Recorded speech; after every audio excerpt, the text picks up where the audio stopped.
Bonjour à tous et toutes et bienvenue au Good Morning Trading du 13 juillet 2018. On prend le thé ensemble et un trader parle au trader. Vous connaissez un petit peu le générique. Alors, on attaque tout de suite dans les statistiques importantes qui sont lourdes. On attend ça 4 fois par an. Ça arrive enfin. Regardez, bénédiction des bénédictions. On a enfin les premiers résultats importants d'entreprise. Alors, c'est pas Alstom. C'est Citigroup, JP Morgan, Wells Fargo, les résultats à New York, T2 en avant-bourse, T2 c'est deuxième trimestre de l'année en avant-bourse, donc on va savoir combien Citigroup, JP Morgan et Wells Fargo ont pu gagner, perdre et surtout quelles sont leurs perspectives pour les dividendes, rachat d'actions, perspectives d'investissement. Elles font le bilan de leur activité du mois d'avril, mai et juin et c'est toujours, après Alcoa, c'est toujours les financières qui ouvrent le groupe, qui ouvrent la saison des résultats. Donc Citigroup, JP Morgan, avant bourse. Donc avant bourse, ça veut dire avant 15h30, hein, heure française. Donc ça peut tomber entre 14h, entre 13h30 et 15h30. Donc attention, s'il y a d'un seul coup ça se met à bouger, vous savez ce qui se passe, c'est Citigroup, JP Morgan qui publie le résultat. On n'a pas forcément de manière très précise quand est-ce qu'il est publié. Ça peut être un communiqué, entre guillemets, et donc là on sait que c'est très précisément 14h30, ou ça peut être une conférence de presse. Donc ils peuvent avoir 5 minutes de retard, parce que le micro ne marche pas, etc. Donc c'est un petit peu compliqué parce qu'il y a toujours des analyses en plus derrière, parce qu'ils balancent, entre guillemets, les chiffres tout de suite ou pas tout de suite, il faut monter un peu le suspense. Mais en tout cas, ça va bouger, ça c'est garanti avant 15h30. Donc se méfier, d'autant plus qu'on n'a aucune statistique économique importante aujourd'hui. Donc c'est vraiment ce qui va faire bouger sur la journée. Le bilan de ma semaine, il est plutôt bon. Je ferai un bilan complet ce soir. Je vais peut-être pas trader.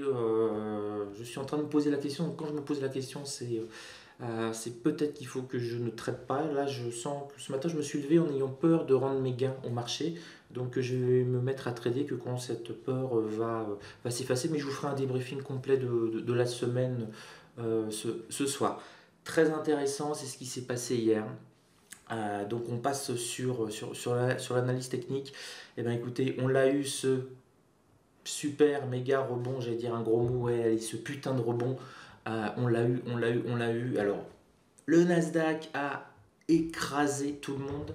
Le Nasdaq a 7400 points, donc bravo Billy Ray Valentine. C'est une private joke pour les membres du Forum de Lille. Voilà, c'est incroyable, incroyable, incroyable. Là, on est sur des unités 4 heures, il y a saturation et il continue de monter. Le plus haut du mois précédent, donc ça très très très bon signe pour pour le Nasdaq, a été complètement explosé en ligne droite. Hein, il n'y a quasiment pas eu, enfin en 4 heures, il n'y a pas eu de retracement. Il y a eu des retracements en 5 minutes, un quart d'heure bien entendu. Mais voilà, donc super montée. Dow Jones, même chose. Hein, il repasse et voilà enfin la nouvelle que j'attendais depuis bien longtemps. Le DAX nous rejoint son point pivot mensuel.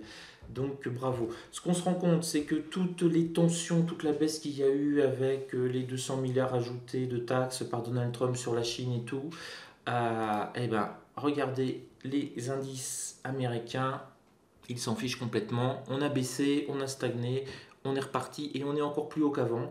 Donc je vais bien, tout va bien. C'est la saison des résultats. Il y a aussi pas mal d'excitation aux États-Unis. Notamment, on le voit sur Nasdaq. Hein. Si on a Amazon, alors c'est pas maintenant, hein, c'est dans Amazon, c'est quasiment dans 3 semaines. Si Amazon nous sort de bons résultats, ça peut à nouveau le Nasdaq se mettre à exploser. Alphabet, etc. C'est la maison mère. Alphabet, c'est la maison mère de Google. On a posé comme question.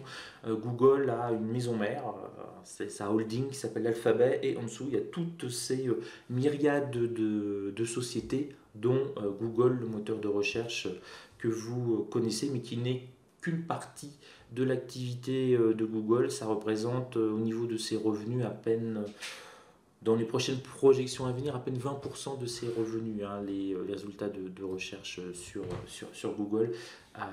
Donc ils font beaucoup d'autres choses. Le DAX, lui, qui remonte, il a enfin rejoint le point pivot mensuel, ce qui était mon objectif, hein. Je pense que vous l'aviez à peu près compris.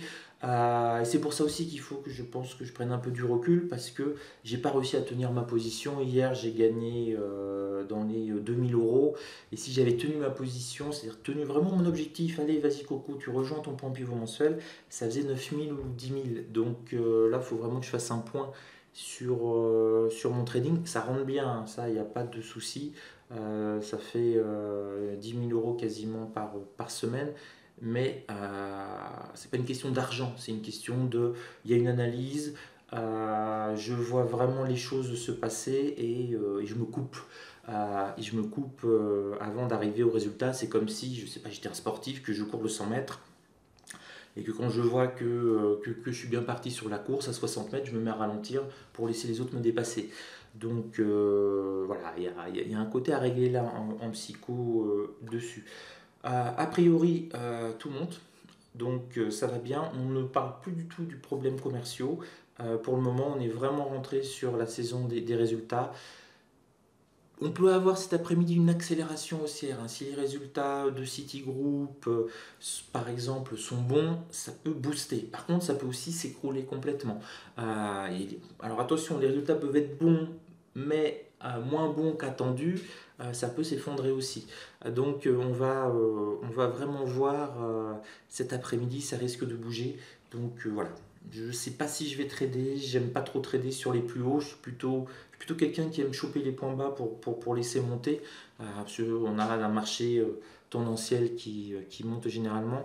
Me mettre à acheter sur un point haut, plutôt difficile, et me mettre à vendre là, j'ai vraiment strictement aucun signal à vendre. Alors effectivement, le RSI sature, mais il faut prendre aussi en compte l'état psychologique du marché. L'état psychologique du marché, a priori, aux États-Unis, c'est je vais bien, on balaye tous les problèmes, guerre commerciale et tout ça, allez, il nous embête avec ça, et on va se concentrer sur le pognon, sur les dividendes, et ça a l'air d'être plutôt anticipé comme bien parti, parce que je vous rappelle que selon le consensus Reuters de l'ensemble des analystes prévoit une hausse du S&P 500 supérieure à 20,5% par rapport aux bénéfices. Donc voilà, ils s'attendent à ce qu'il y ait beaucoup de dollars qui rentrent, et que ça dope le cours des actions. Nous, on verra ça, en tout cas, les premiers résultats cet après-midi. Je vous laisse.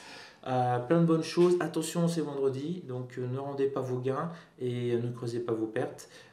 Et si vous avez gagné pas mal de sous comme moi, c'est peut-être réfléchir si on ne se fait pas une pause finalement, on se prend un week-end de 3 jours, on reste sur cette dynamique positive, on réfléchit, on analyse ses trades. C'est ce que je vais faire tout le week-end, je vais reprendre tous mes trades et j'essaie de comprendre techniquement déjà pourquoi à tel endroit j'ai merdé. Et psychologiquement, je prends plein de notes, hein. J'ai griffonné de partout toutes mes journées, voir pourquoi j'ai pas tenu une position qui paraissait en or. Voilà, sur ce, plein de bonnes choses, soyez prudents. On se retrouve ce soir pour le debriefing complet de la semaine, et ce week-end, quelques petites vidéos supplémentaires.